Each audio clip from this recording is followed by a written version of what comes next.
Nafsu itu benar-benar dilatih.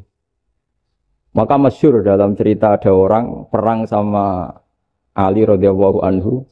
Ketika perang ini sangat semangat. Tapi ketika orang itu meludahi dan Sayyidina Ali ini tersinggung karena diludahi, Sayyidina Ali langsung angkat tangan. Sudah perangnya nggak usah diteruskan. Karena saya marah sama kamu sekarang demi nafsu. Karena kamu meludahi saya. Padahal saya tadi motifnya demi Allah dan Rasul.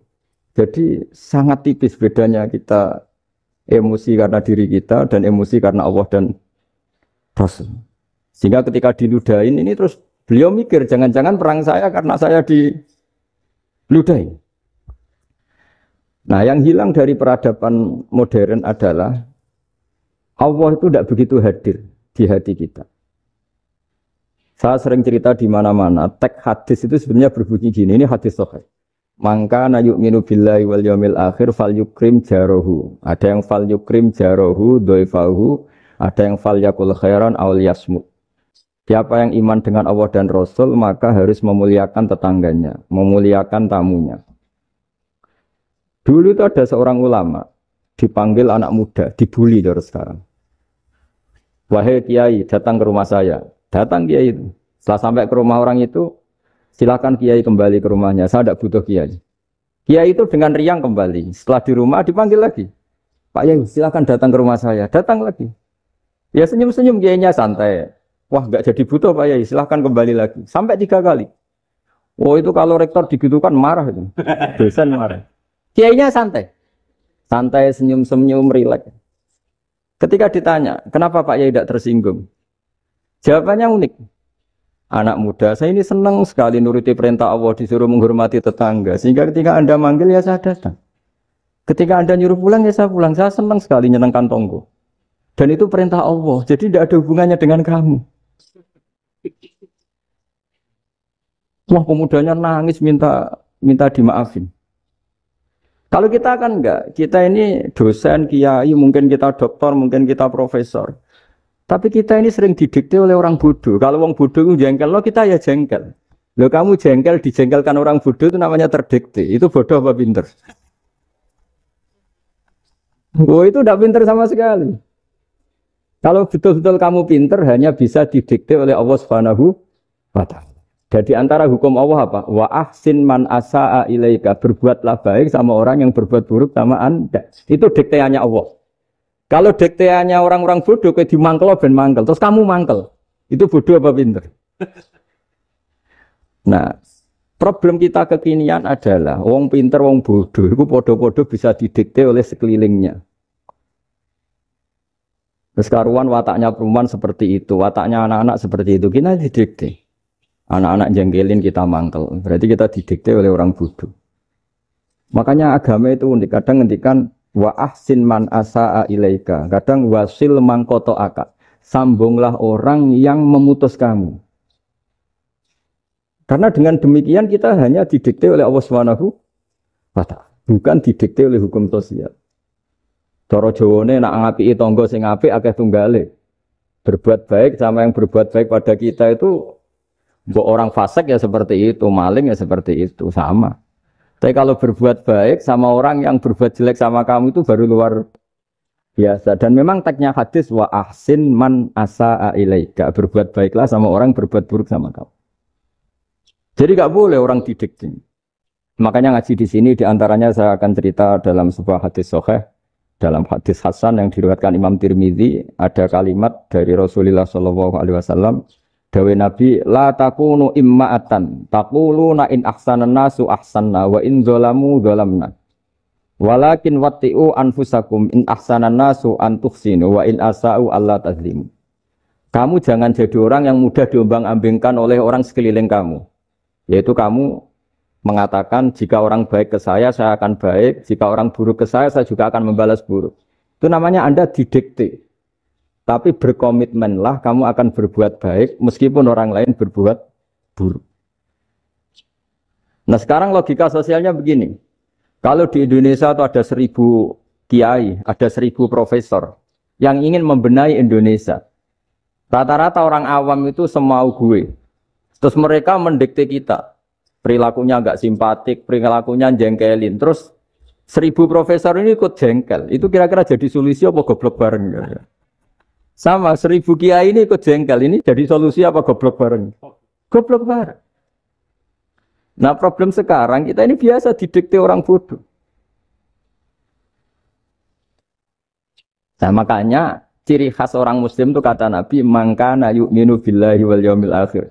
Jadi baik tetangga karena perintahnya Allah dan Rasul. Pentingnya apa? Bedanya karena berbuat baik ini perintahnya Allah, mbok tonggo apik lagi tetap apik karena perintahnya Allah dan Rasul. Begitu juga dengan hubungan dengan istri, dengan anak. Mbok bojomu lagi cerewet lagi tetap apik. Karena dengan cara itu kita hanya tunduk kepada Allah dan Rasul. Tapi kalau kamu, istri saya kalau baik ya saya baik, kalau enggak ya enggak. Berarti Anda didikte oleh perilakunya dia. Itu latihan, ya kalau dalam bahasa pondok, latihan jadi wali itu yang paling berat. Nabi itu kalau sama orang munafik itu sabarnya Masya Allah. Padahal Nabi berso kalau orang itu orang munafik. Karena dengan cara seperti itu, bahwa kebaikan Nabi pada seseorang itu atas perintahnya Allah dan Rasul, bukan atas nama servis. Kalau Nabi hanya baik kepada Abu Bakar, itu mungkin orang bilang, wisadune Abu Bakar baik sama Nabi. Tapi kalau Nabi baik sama orang munafik, Abdullah bin Ubay bin Salul, itu kalau nggak perintahnya Allah dan Rasul itu nggak bisa. Nah ini cobalah berlatih seperti itu, sehingga kita tidak mudah didikte. Ya saya ulang lagi, nggak mudah apa? Didikte. Ini ngaji itu harus objektif itu jujur. Jadi bisa saja korbannya ayah saya, bisa rektornya, bisa semuanya. Tapi korban dengan makna yang bagus. Karena di antara saran Al-Quran, Allah ngendikan kalau belajar atau mencari nasihat atau mencari kebaikan apa saja, itu diistilahkan walau ala anfusikum awil walidaini wal aqrabin, meskipun ketentuan itu merugikan kamu. Jadi ketentuan apapun yang merugikan kita harus tetap kaji meskipun itu tidak menguntungkan kita. Karena banyak problem, mulai dulu sebenarnya problem itu orang yang wakam da'in yadda'i annahu da'a ilallah tapi hakikatnya yad'u ila nafsi. Jadi banyak dai yang mengklaim dirinya mengajak ke Allah dan Rasul tapi sebetulnya hakikatnya mengajak ke kelompoknya sendiri. Saya ini termasuk kiai yang masih orisinil. Artinya orisinil gini, suatu saat atau kapan saja saya kok sudah tidak laku jadi kiai, asal Islam jalan tetap senang karena nggak penting yang populer saya apa enggak itu tidak penting, yang penting agama ini tetap jalan. Sama, negara ini harus jalan siapapun presidennya. Ya ini penting saya utarakan karena perbedaan antara nafsu dan komitmen beragama itu tipis sekali. Sehingga dulu pernah ada cerita ini bukti keadilan Rasulullah SAW. Nah suatu saat Nabi itu ngaji, yang ngaji seperti ini. Terus ada pemuda dengan cueknya ngelewati masjid yang sedang dipakai Nabi ngaji. Sehingga cerita semuanya ngomel ya, bergumam. Celaka betul pemuda itu, ada Nabi ngaji kok tidak ikut ya. Tapi Nabi secara besar hati ngendikan, ini ada di beberapa kitab di Fadhailul Kasbi, keutamaan kerja. Kata Nabi, pemuda itu mau mencangkul di lahannya. Jika dia mencari nafkah untuk keluarganya, untuk kebaikannya, maka itu bagian dari ajaranku. Jadi Nabi berbesar hati bahwa kerja seperti itu bagian dari ajarannya. Jadi tidak harus datang ke majelis ngaji. Dan bisa saja yang sedang hadir itu ya, orang yang hindari istrinya minta belanja, dari ngaji terus benar dituntut belanja kan gitu. Mungkin anak-anak UMM yang kesini daripada tengok-tengok yang Malang bosan jalan-jalan ke Rembang. Jadi nggak mesti benar juga niatnya gitu. Nah kemudian yang perlu dicatat, kenapa kita menjadi enjoy dengan Islam? Islam itu adalah agama yang tidak didikte oleh materi. Jadi kalau Anda ingin makan enak, mungkin kalau pikiran kebanyakan orang, anak-anak muda yang milenial, yang gaul, ingin makan enak ya makan yang disukai. Misalnya sate atau bakso Malang atau apa. Kalau orang-orang yang jadi wali gak gitu cara berpikir. Ini yang masih orisinil. Ditanya, ini dunia baru kesulitan makanan, baru resesi. Cara makan enak gimana? Jawabannya lucu. Ya gampang, idamuhu alju. Idam itu lauk. Kalau kamu ingin makan lauknya paling enak apa? Alju. Kamu harus lapar banget. Sampai kalau puasa itu melihat tempe itu wah luar biasa. Tapi kalau kamu nggak puasa, air putih itu nggak menantang. Tapi kalau puasa, tempe air putih itu menarik dan Anda tetap lahap. Apa? Karena lauk terbaik adalah alju, yaitu lapar. Lah tapi kita ini enggak, kita ini kayak orang bodoh. Kayak orang bodoh tadi, profesornya makan nyaman ya kalau sesuai selera. Lah itu kan sama dengan anak-anak ABG. Anak ABG itu makan lahap ya kalau yang disukai. Lalu bedanya apa ABG sama profesor? Kalau cara berpikir masih sama kan itu. Kiainya juga gitu, kiai makan enak kalau yang disukai, kalau enggak ada. Lalu bedanya apa kiai sama orang awam? Orang awam juga gitu, makan lahap ya kalau yang disukai. Nah ternyata perilaku kita ini yang pintar sama yang bodoh sama. Kalau kamu ingin berkasta lebih baik, itu cara makan enak itu apa? Idamuhu al-ju'. Lauk terbaik adalah karena kita sangat lapar. Makanya masyhur dalam cerita-cerita tarikh sirah nabawiyah. Nabi diberi hadiah, beberapa hadiah. Di antaranya ada yang diterima, ada yang enggak. Termasuk yang dikembalikan itu dokter. Ada seorang raja memberi hadiah Nabi dokter Tobit. Itu sama Nabi dikembalikan. Karena dokter ini sudah lama kumpul Nabi itu nggak pernah sakit.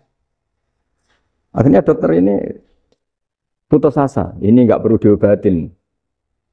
Ketika ditanya, kenapa ya Rasulullah engkau tidak pernah sakit? Karena kita ini kaum, kita ini komunitas masyarakat yang tidak akan makan kecuali lapar. Dan kalau sudah makan, berhenti sebelum kenyang. Jadi sederhana sekali pengobatan zaman Nabi. Sebagian besar penyakit itu pasti disebabkan kita ceroboh dalam hal makan. Sudah ngerti kalau durian masalah, kalau makan durian itu enggak kehitung gitu. Apalagi kalau gratisan itu tambah banyak. Gitu. Pola tidur juga gitu, kata Nabi. Dan kita tidak tidur kalau tidak sangat ngantuk. Nah, itu namanya orang-orang soleh yang sudah ada didikte materi. Kalau yang didikte materi kan bisa tidur nyenyak kalau kasurnya enak, AC gini-gini. Sebenarnya enggak, tidur enak itu ya kalau sangat ngantuk. Mbok di gudang, mbok di bis, kalau sangat ngantuk ya semuanya ya enak. Sama, mbok lapar, mbok hanya tempe, tapi kalau sangat lapar itu ya enak. Nah ini ilmu yang mulai hilang, ilmu-ilmu yang mulai hilang. Nah ini pentingnya ngaji ya. Jadi akhirnya ulama-ulama Indonesia itu dipakai rujukan. Jadi mulai Mbah Hasyim, Mbah Ahmad Dahlan sampai era buyut-buyut itu masih orang alim. Lama-lama yang di Indonesia ini orang-orang yang bodoh. Sehingga orang Jawa kalau ke sana dibully, ya Jawa tak kulul khaya. Orang Jawa itu penggaweannya itu mangan ulo, makan ular. Karena belut itu kalau di kamus itu persis ular. Dulu itu kan kamus tidak full color. Gara-gara gak full color, gambar belut sama ular itu sama. Belut itu belut sama ular kalau nggak full color gambarnya sama apa enggak? Sama. Terus orang Jawa itu kan masih banyak yang makan bajing tupai. Bajing kalau digambar tidak full color sama dengan tikus. Gambar yang tidak warna. Hitam putih. Sehingga kita ini dibully pemakan tikus dan pemakan ular. Karena belut itu persis ular kalau digambar yang tidak full color. Sampai datang Syekhona Khalil, datang ulama. Ngarang kitab ya judulnya Al-Belut. Karena enggak terima bangsanya dinyek makan apa? Ular. Terus dikarang. Wal belut hayawanun bakhriyun, terus ya isu fi kadza wa kadza. Itu beda dengan al-hayyah. Itu diterangkan. Mulai bisa nerima. Terus sistem hotel juga gitu. Sampai tanyakan dalam sejarah dulu orang Sedayu ada namanya Syekh Mukhtar. Syekh Mukhtar bukan bikin rumah besar yang siapapun orang Indonesia haji itu nempat di sana. Nah ini yang menginspirasi akhirnya ada hotel. Dulu Syekh Mukhtar hanya menyediakan untuk hujat-hujat Indonesia. Lama-lama jadi hotel. Cara ibadah juga gitu. Kita ini kan, saya ini punya bapak kiai, mbah kiai. Punya guru yang sangat alim ya seorang kiai Kiai Maimun. Itu dulu kita pengkaji ilmu itu tidak pernah tahu bedanya NU dan Muhammadiyah. Karena dulu Mbah Darwis itu, Kiai Dahlan itu dulu ngajinya bersama Mbah Hasim ketika di Indonesia yang ngaji Mbah Soleh Darat. Mbah Soleh Darat itu dulu ngajinya sama buyut saya ke-6, namanya Mbah Soleh Asnawi di Kudus. Mbah Soleh Darat itu dulu alim-alimnya orang Jawa ya Mbah Soleh Darat, Soleh bin Umar. Tempatnya di Semarang, tapi beliau itu sebenarnya orang Jepara yang dekat Kudus. Setelah di Mekah, Mbah Hasyim ini mondoknya ya, mulazimnya ke Syekh Mahfud Termas. Tapi sesekali ke Syekh Khotib Minangkabau. Nah yang Mbah Ahmad Dahlan lebih sering ke Syekh Khotib Minangkabau, sesekali ke Mbah Mahfud. Singkat cerita, karena Syekh Khotib Minangkabau sudah modern ya, terlibat organisasi dunia. Pas itu beliau pengagum Muhammad Abduh, pengagum Rasid Ridho. Sehingga bawaannya Mbah Dahlan itu lebih pergerakan, karena beliau lebih mengidolakan Syekh Khotib. Nah Syekh Khotib sendiri sebenarnya orang Minangkabau.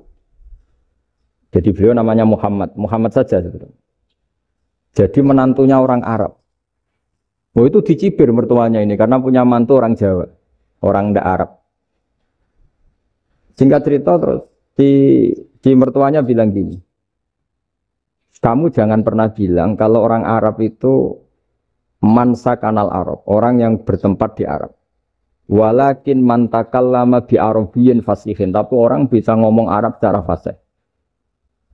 Singkat cerita, kalau kamu tidak percaya, nanti suatu saat menantu saya kalau Jumatan, tidak usah kamu kasih tahu, langsung suruh jadi khotib. Tidak usah kamu kasih tahu, sarannya tidak usah kamu kasih tahu. Kalau sekarang kan enggak. Kalau dosen mau jadi khotib kan mengumpulkan materi dulu. Lucunya di antara materinya itu dari TV. Makanya jadi ribet kan khutbah sekarang. Kalau musim corona ya akan ngomong corona, musim apa yang ngomong apa. Jadi lagi-lagi didikte oleh media. Sebenarnya kalau ngomong kan sesuai kebutuhan umat, ini obatnya apa. Tapi enggak sesuai trending topik, itu kan kayak anak-anak gaul. Ini dokter kok gitu kan aneh. Singkat cerita si khotib ini enggak dikasih tahu, Syekh Muhammad tadi enggak dikasih tahu, langsung disuruh khutbah. Fatakallama bikalamin fasihin. Dia ngomong fasih sekali. Bahkan ngalah-ngalahi fasihnya orang Arab asli. Semenjak itu beliau dapat gelar Al-Khotib, orang yang cakap berpidato berkhutbah. Ya terus dia Syekh Khotib Al-Minangkabau. Jadi orang Indonesia itu luar biasa. Dulu yang namanya orang Indonesia di Arab Saudi itu dihormati sekali. Karena yang ke sana itu pasti ulama. Sudah alim di Indonesia ke sana, termasuk Mbah Ahmad Dahlan. Mbah Hasyim dulu karena sama-sama muridnya Mbah Soleh Darat. Lama-lama yang ke sana itu TKI TKW itu ya mulai agak dibully. Dulu Syekh Nawawi di antara ijtihad yang dihormati itu beliau mengkritik nyuwun sewu orang yang kan orang biasanya normalnya kan muji orang mati syahid. Hebat orang mati syahid itu hebat gini. Oke, kita sepakat orang mati syahid itu hebat. Tapi kata Imam Nawawi dengan syarat niatnya itu li'ila'i kalimatillah dan itu bawaan takdir. Saya ulang lagi, itu bawaan takdir, harus mati di medan perang. Tapi tidak boleh seseorang ini niat perang tapi niatnya supaya syahid. Karena kalau begitu berarti dia berniat supaya menjadi maktulal kafir, orang yang dibunuh orang kafir. Kedua, dengan dia mati berarti pasukan Islam berkurang. Berarti dia ingin pasukan berkurang, hanya ambisinya dia ingin langsung ke surga. Misalnya pasukan orang Islam itu 10, orang kafir 10. Kalau kamu ingin syahid berarti mati 1 kan, tinggal 9 kan. Nah kalau yang seperti itu 10 kan mati semua. Gara-gara ingin syahid, akhirnya perang rapati tenanan, benang mati, benang mlebu swarga. Kata Syekh Nawawi, ya enggak. Kalau kamu perang sama orang kafir, ya niat menang. Dengan niat menang ini, kamu ingin li'ila'i kalimatillah. Tapi kalau kamu ingin syahid, berarti kamu menuruti keinginan nafsu kamu yang cepat masuk surga. Itu orang Arab kagumnya bukan main. Karena di mana-mana orang itu dinilai dari niatnya. Paham ini ya? Tapi perang loh ya, dalam kondisi perang, bukan teroris. Perang itu artinya orang kafir yang ingin bunuh kita, itu perang namanya apa? Perang. Dulu orang cerita syahid itu hanya, pokoknya syahid itu hebat, pokoknya syahid itu hebat.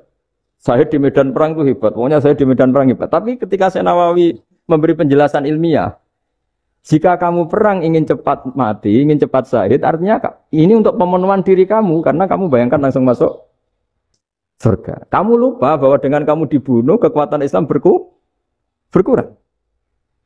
Akhirnya beliau memberi penjelasan. Syahid itu bagus, itu sebagai takdir. Hanya takdir itu kita perang yang ingin menang, tapi takdirnya mati. Jangan dibalik. Oleh perang rapati tenanan, benang mati, namun lebu. Itu yang pertama, termasuk ulama yang pertama memberi penjelasan itu Syekh Nawawi. Akhirnya melahirkan kekaguman yang luar biasa dengan tafsir Munirnya itu. Terus beliau itu orang yang rileks kalau menjelaskan ilmu. Ini juga guru-gurunya Mbah Hasyim, Mbah Guru sama Mbah Hasyim, sama Mbah Ahmad Dahlan Syekh Nawawi. Jadi dulu yang alim di Arab itu ada Syekh Nawawi, ada Syekh Khotib Minangkabau, ada Syekh Bakir Jogja, ada Syekh Mahfud Termas. Itu orang Indonesia banyak sekali yang alim. Bahkan diantaranya yang dikagumi Al-Azhar itu juga orang Indonesia, nama Syekh Abdul Manan, itu mbahnya Syekh Mahfud Termas. Itu pertama ada duta besar Indonesia di Mesir, itu termasuk barokahnya Mbak Abdul Manan tadi, itu juga orang Indonesia. Jadi pemahaman ulama Indonesia itu khas, termasuk ketika memaknai apa? Syahid. Ketika memaknai apa? Syahid. Itu unik. Ketika Syekh Nawawi diuji dulu itu yang namanya ulama diuji dulu oleh 100 ulama. Jadi dulu ya ada kompetisi. Imam Bukhari diakui jadi ahli hadis itu diuji oleh mi'atu muhaddisin, 100 orang ahli hadis. Sanad dibolak-balik, matanya dibolak-balik, tapi beliau tetap bisa mengembalikan proporsi sanad itu. Syekh Nawawi pernah diuji gini. Ayul afdol al ulama awis salatin. Keren mana ulama sama raja atau sama orang-orang kaya, sama penguasa? Ya keren ulama. Dibully sama orang. Tapi setahu saya banyak ulama yang antri di rumahnya raja. Tapi saya tidak tahu melihat raja antri di rumahnya ulama. Kan kebanyakan kan mungkin ustadz atau kiai yang antri ngajukan proposal kan. Kan enggak. Nah kalau raja kan enggak pati itu. Malah enggak usah antri. Kiainya sudah nyambut sebelum datang. Jawabannya lucu Syekh Nawawi itu. Dan yang tanya itu langsung diem. Ya karena ulama itu tahu fungsinya uang. Sehingga cara nyari sampai seperti itu. Sementara raja-raja itu tidak tahu fungsinya ilmu, makanya tidak pernah sowan ulama. Sehingga, jadi ya dianggap enteng saja. Ulama kan tahu fungsinya uang, tahu untuk pondok, tahu masjid. Sementara raja tidak tahu fungsinya ilmu. Jadi itu khas Jawa ya, khas Jawa, khas Indonesia. Apa-apa yang menurut orang banyak dengan tanda kutip itu buruk atau baik, itu orang Jawa menafsirkan tuh gampang saja. Sehingga semenjak itu Jawa itu dipandang betul.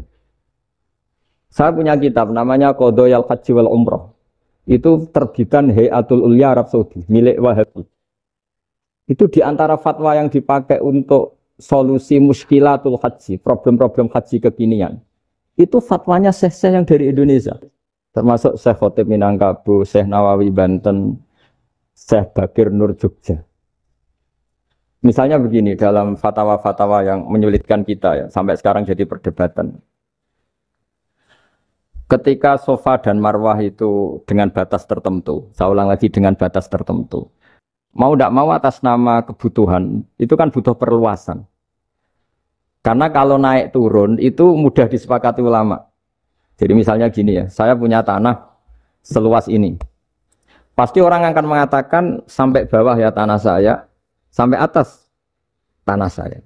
Itu mujma' alaih, itu disepakati. Sehingga Nabi ngendikan al-Ka'bah min tuhumil ardi ilas sama Ka'batun. Ka'bah sampai ujung bumi, sampai ke aras semuanya Ka'bah. Sehingga tidak ada perdebatan ulama ketika Masjid Haram ditingkat, kemudian yang di atas sholat. Tetap dia menghadap Ka'bah. Tidak harus dulu melihat di bawah, enggak. Karena Ka'bah sampai langit, sama, tanah Anda kamu tingkat sampai 10, enggak ada tetangga protes. Karena bawah sampai atas tanah Anda. Tapi kalau diperluas, tanah Anda kamu luaskan setengah meter saja atau 3 cm saja, iso geger mbek tonggo. Karena di mana-mana batas itu ya tadi. Kalau atas bawah miliknya, kalau samping enggak. Pertanyaannya, perluasan Mina itu ke samping. Perluasannya matof, yang mas'ah itu juga ke samping. Geger kan ulama dunia. Bagaimana hukumnya mina jadid? Mina yang diperbarui atau mina yang diperluas. Itu diantara rujukan baik yang membolehkan maupun yang menentang. Itu ya Syekh Indonesia. Itu orisinal tuh. Saya punya kitab orisinal terbitan Hayatul Ulya, kira-kira ya kemenaknya Arab Saudi kalau di Indonesia itu. Itu yang dirujuk Dawei Syekh Nawawi, Dawei Syekh Khatib Minangkabau. Karena apa? Ada logika khas Jawa. Misalnya begini. Meskipun saya tidak perlu fatwa Mina jadid sah apa enggak, memang jadi perkhilafan ulama. Misalnya kampung ini dinamai Mina. Pertanyaannya gini. Tanah yang di samping ini bisa milik Anda apa enggak? Ya bisa Gus kalau dibeli atau dihibahkan. Berarti tanah di samping Anda menjadi milik Anda karena ada proses pengambil alian lewat beli maupun hibah. Nah masalahnya ini negara itu berhak menganeksasi atau memasukkan ini sebagai mina. Itu ulama Jawa kalau ditanya, alasannya apa? Fa'innal muttasila bisek hukmu dzalika syek. Karena yang gantet, yang mutasil itu bisa dihukumi seperti sesuatu itu. Jadi kalau ini mina, ya yang gantet mina ini ya bisa dikatakan mina. Beda dengan membuat mina, malang mina, wah itu tidak bisa, tidak mutasil kan. Itu enteng sekali ulama Jawa. Satu ya tentu karena kebutuhan, tapi asal masih al-muttasilu bihi, yang masih tanah yang masih mutasil. Nah ketika perluasan mas'ah antara sofa dan marwah kan misalnya ini batas luasnya sofa, ini batas luasnya marwah. Lalu atas nama kebutuhan, sofa marwah itu sampai sini. Sampai agak meluas ke sini. Itu geger Arab Saudi. Wah ini gimana. Padahal tawaf itu harus antara gunung Sofa dan gunung Marwah. Sa'i itu ya. Tapi kalau istilah Quran memang tawaf sama-sama. Makanya apa? Inna Sofa al-Marwata min sa'airillah faman hajjal baita wi'tamara fala junaha alaihi ayat tawafati. Nah, jadi kalau istilah sa'i di Quran itu masih tawaf. Karena harus ada, kalau bisa lah, bukan harus. Kalau bisa memang harus ada unsur muternya. Kita kalau sa'i kan dari sini Sofa sampai sini Marwah. Terus kan agak muter ke sini. Nah, kan agak membentuk lingkar. Nah, makanya Quran tetap mengistilahkan apa? Tawaf. Jadi bukan sini ke sini terus sini ke sini kan enggak, tapi sini sampai sini terus muter kan? Terus sini. Jadi antara setar dan selama ini prakteknya kan gitu ya. Sofa ngambil sini terus ke sini terus agak muter. Nah, karena ada unsur agak muter ini terus orang menyebut apa? Tawaf. Tapi itu bukan syarat sah, ini cerita ideal.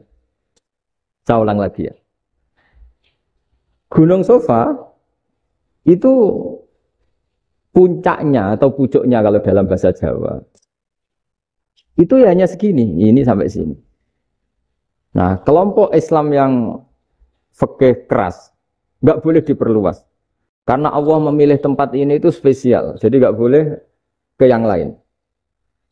Tapi ketika kebutuhan mendesak mau tidak mau harus diperluas, itu jawabnya Kiai Jawa lucu. Gunung sing ketok iku sing dhuwure tok. Sikilane luwih hombo. Berarti karena kita kan gunung kan bentuknya gini. Nah, sofa yang kecil itu yang atasnya, tapi sikilannya sini kakinya lebih luas. Jadi boleh perluasan asal tidak melebihi kakinya. Ya dihitung ya lebih luas. Jadi Kiai Jawa itu kayak wong delok gunung Penanggungan, kayak gunung Arjuna. Di mana-mana puncak gunung itu lebih kecil timbang kakinya. Artinya diperluas ini bukan berarti tidak di sofa dan tidak di itu khas Kiai Jawa. Jadi jangan kira orang Jawa itu udah hebat-hebat sekali. Termasuk perkembangan hotel di Arab Saudi. Itu dulu sebelum ada hotel. Buyut saya kelima atau keenam dulu haji namanya Badur Rahman. Itu kalau mau ingin apa ya? Menghindari terik matahari itu masuk gua. Itu masuk gua itu hanya separuh badan, kakinya di luar. Jadi jangan bayangkan kalau gua di Indonesia kayak gua Akbar di Tuban orang bisa masuk jalan-jalan, enggak. Gua di Arab itu kayak cepitan batu tidak sampai masuk. Sehingga kepalanya dimasukkan, kakinya masih kena matahari. Saking panasnya Arab Saudi. Sehingga dalam bayangan hijrah ketika Nabi bersembunyi di gua apa? Sur, itu kata Abu Bakar, kalau orang kafir melihat kakinya pasti melihat kita karena nggak bisa masuk penuh. Jadi orang itu mau dempes tok. Sehingga ya kira-kira luasnya gua ya paling segini. Makanya guyonannya kiai-kiai itu untung nggak kayak gua Indonesia. Kalau kayak gua Indonesia laba-labanya capek karena luas kan. Jadi jangan bayangkan gua Arab tuh kayak gua Indonesia. Makanya bayangannya, andai kan orang tuh melihat ke bawah, pasti melihat kita. Karena orangnya tidak bisa masuk penuh. Nggak bisa masuk 100%. Ya kayak sepitan batu lah mirip. Itu kan mirip Gunung Uhud. Gunung Uhud, kata Rasulullah, nanti kalau kamu perang, itu di atas. Menang atau kalah di atas. Musuh biar di bawah. Dengan di atas kamu bisa mana? Jangan bayangkan kayak Gunung Merapi, kayak Gunung Penanggungan. Lah kalau Gunung Penanggungan mana ke bawah yang layang kan? Jadi gunung di Arab itu kayak bukit. Ya sampean pernah kan ke Uhud itu ya sama ini aja tinggi ini kan? Nah ini yang ada, mulai ada mis. Makanya nerjemah itu susah di Indonesia. Karena jabal itu udah harus tinggi. Kalau tinggi nggak bisa mana dari atas ke bawah kan nggak ngefek kan? Sampean kalau ke Uhud gunungnya kan pendek sekali sehingga yang mana dari atas ke bawah ya kalau kena musuh ya celaka karena memang dekat. Ya kalau gunung Indonesia mana dari atas ke bawah yang layang nggak ngefek. Nah itu susahnya nerjemah bahasa Arab ke kita. Jadi apa ya? Transkrip itu nggak gampang karena ada pengertian yang beda. Kita kalau bilang gunung itu tinggi sekali. Sampai banyak mahasiswa tersesat ya saking tingginya. Kalau orang naik Uhud gak akan tersesat, wong ketok dari bawah itu. Nggak mau saya mau cerita. Kata Mbah Mun sering cerita. Kenapa wa ma arsalnaka illa rahmatal lil alamin, kata Mbah Mun, Allah itu pasti bikin ulama yang tidak produk Arab itu pasti ada. Kalau orang Arab jadi ulama wajar, bahasanya Arab, domisilinya di Arab. Tapi Allah akan selalu bikin ulama yang tidak bangsa Arab. Imam Ghazali itu Tus itu Persia. Imam Bukhari itu kira-kira kalau sekarang ikut Uzbek. Ya, Imam Bukhari itu kalau negara sekarang ikut mana? Uzbek. Kenapa demikian kata Mbah Mun? Karena Allah sudah ngendikan wa ma arsalnaka illa kafatan linnas. Manusia semua ini kena khitabnya Islam. Kalau tidak ada ulama yang dari berbagai negara, kesannya Islam itu hanya milik orang Arab Saudi. Makanya Allah selalu bikin ulama-ulama yang bahkan tidak Arab. Termasuk Imamul Muhaddisin, yaitu Imam Bukhari, itu orang Uzbek. Orang Rusia lah kalau sekarang ikut Uni Soviet dulu. Imam Ghazali itu orang Persia. Syekh Nawawi itu orang Banten. Karena Allah ingin memaklumatkan bahwa Islam ini untuk semua. Sehingga orang yang tidak Arab pun bisa belajar Islam. Yang alimnya itu nggak kalah sama orang apa? Arab. Makanya ini PR ya. Kalau Gus Dah Ploso nanti ngendikan suatu saat orang belajar Islam itu bahkan orang Arab pun bisa belajar ke Indonesia. Kalau orang Indonesia bisa alim betul kayak dulu. Sekarang banyak liga antar ulama. Itu orang Indonesia pasti masuk. Ulama-ulama top dunia itu pasti orang Indonesia banyak yang masuk. Karena tadi ketika orang Indonesia baca kitab, itu orang Arab itu kagum, kok bisa ada bahasanya baca secara benar. Bukan sekedar bisa baca secara benar. Karena memang dilatih sedemikian rupa di pondok-pondok. Makanya kita semua lah, yang alim di Indonesia itu kemana-mana ya pasti alim. Dulu putra Mbah Mun namanya Gus Zofur itu tahun pertama ya sudah the best di tahun pertama. Kalau tahun pertama the best-nya ilmunya bawaan dari sarang, dari keluarganya. Gus Najib mondok di Said Muhammad tahun pertama sudah dipuji sebagai yang teralim karena ya sanggup. Kalau dipujinya tahun ketiga, tahun keempat kan mungkin dapat dari sana. Ini tahun pertama. Saya ulang lagi tahun. Karena pengajaran di Indonesia itu luar biasa di pondok-pondok. Makanya kalau dalam anekdot pondok itu cerita-cerita lucu itu. Ada orang Jakarta ngaji. Setelah di kelas itu pelengahan terus. Melihat jendela, lihat pintu terus. Lama-lama gurunya marah. Kamu diajarin kok ndak punya sopan, melihat pintu terus gak memperhatikan guru ya. Anak Betawinya jamnya lucu. Habis Pak Guru bohong. Kenapa ya? Kamu Pak Guru bilang Ja'a Zaidun, Zaid datang. Tak lihat gak ada yang datang. Setelah itu contoh nasab kan ro'a itu Zaidan. Saya melihat Zaid. Saya nggak melihat Zaid. Contoh ketiga yang jar kan maror tuh Zaidin. Saya berjalan ketemu Zaid. Pak Guru diam di situ nggak jalan-jalan. Jadi saking detailnya Indonesia itu diajari. Kalau rofa Ja'a Zaidun. Kalau nasab ro'a itu Zaidan. Kalau jar maror tuh Zaidin. Nah si murid Betawi ini karena pertama sekolah, ngiranya gurunya itu cerita, Zaid datang. Makanya dia lihat pintu terus, mana katanya datang kok enggak datang-datang. Nah dengan latihan seperti itu, kemungkinan orang Indonesia salah itu kecil, karena memang dilatih betul. Saya ulang lagi, karena memang dilatih betul. Sehingga ketika orang Indonesia ini yang cerita seorang wartawan, ini kisah nyata. Kali ini tidak anekdot, kisah nyata. Ada wartawan internasional ngeliput Ramlah. Ramlah itu di Gaza, di Palestina. Wartawan Indonesia ini hanya bisa bahasa Inggris. Dijak ngomong bahasa Arab. Terus dia bilang saya tidak bisa. Saya tidak bisa. Saya bisanya ngomong Inggris. Tapi apa yang terjadi setelah sholat? Si Indonesia ini jadi imam pakai sholat jariah lagi. Baca bismillah benar, bismillah hijar karena mudhof ilaih. Terus ketika iktidal ya benar, Rabbana lakal hamdu mil'us samawati wa mil'ul ardi benar. Ketika tahiyat ya benar, at-tahiyatul mubarakatuh sholawat. Sama orang Arab ini diagumi. Orang Arab kalau senang orang itu dicium. Kamu tawaduk, sebenarnya kamu itu ahli bahasa Arab. Karena orang Indonesia sekali sholat itu nggak ada yang salah.